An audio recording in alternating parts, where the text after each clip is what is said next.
Welcome back. This is Mrs. Greene at home, and today I'm going to be working in the kitchen, the pantry. This is where I'm headed. Let's peek inside. A little bit messy. I've got a lot of stuff in here in a little area.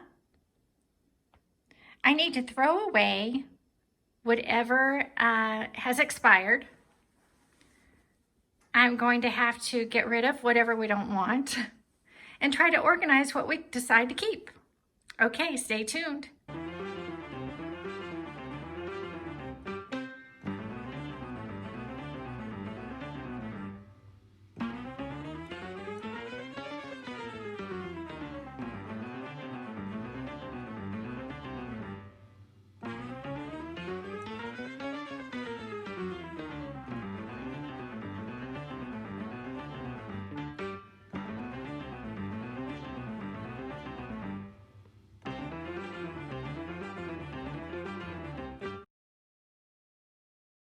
I'm starting to sense I have a lot of tuna fish.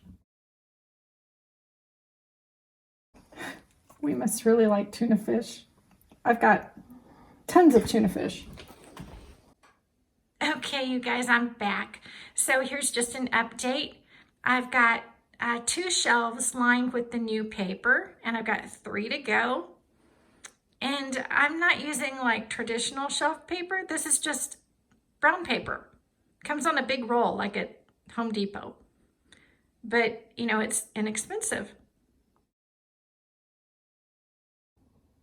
Okay, guys, so here's the update. Shelves have been wiped out, cleaned, new shelf papers in, ready for restocking. Yes, look. Top to bottom. Okay, yes, and I had to get rid of some things. Okay, guys, so this is just some of the stuff that didn't make it back into the pantry. 2 cans of cream of celery soup. Nope, don't need them. A can of red enchilada sauce. It actually expires tomorrow, but that's not on the list for dinner tonight. No. Can of diced tomatoes. That expired a long time ago. I don't know what happened. Been busy. A can of collard greens. New Year's is over. I'm not keeping them. And this is good. Look at this peanut butter, you guys. I don't know how this happened. There's like a spoonful. Okay, not keeping it. This really helps me. I'm motivated to clean up around my house, and I hope it encourages and motivates you. Okay, so after cleaning out the pantry, I'm somehow inspired to make Rice Krispie treats for our little people. Okay, so first I need to melt the butter. Just over a medium heat. Marshmallows. One-handed here.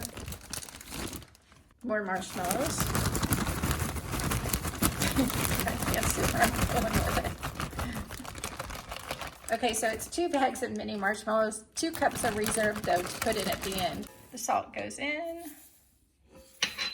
and a little bit of vanilla. Oh boy.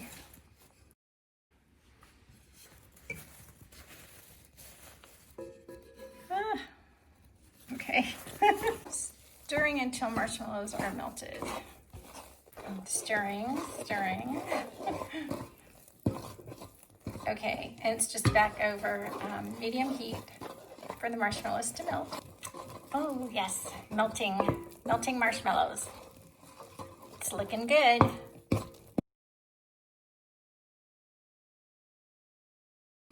Okay, so the cereal is going in. Only I think I'm spilling it everywhere.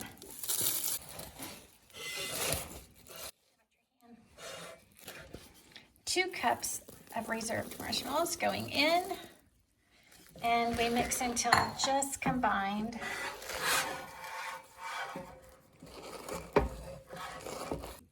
Oh, here we go. Okay, pouring time. Oh yeah, hope I get it into the pan and not onto the countertop. One-handed. Okay. Little people in Rice Krispie treats. Yikes. Crunch, crunch, crunch, crunch. And yes, I put it into I think this is a 9x9 because I want to get them compressed. I want them really big and thick. Those little ones, the mini marshmallows tried to melt over there. I hope they stayed intact inside because the kids always like that. It's kind of like a surprise finding those little ones. Okay. All right, gooey. I managed to get the knife through. I'm trying to get this done so I can get it to the little kids tonight for school tomorrow. Okay, they're all cut. So here they are, homemade Rice Krispie treats. And I wanted to show you guys, I packaged these all up over here. I've cut them, I wrapped them in saran wrap for the little people so that their mom wouldn't have to worry about cutting them or wrapping them to put in lunch or for them to have a snack, or it might even be breakfast in the morning, I don't know. Okay, and I wanted to show you what the little mini marshmallows look like. You know, we held back 2 cups at the end. We didn't melt them all. And it's kind of just a nice surprise when you bite into them. Fluffy, white, little mini marshmallow. Okay, so that's it. Thank you guys so much for watching. Please subscribe to my channel, Mrs. Greene at Home, and give this video a thumbs up if you like it. Okay, thanks. Bye.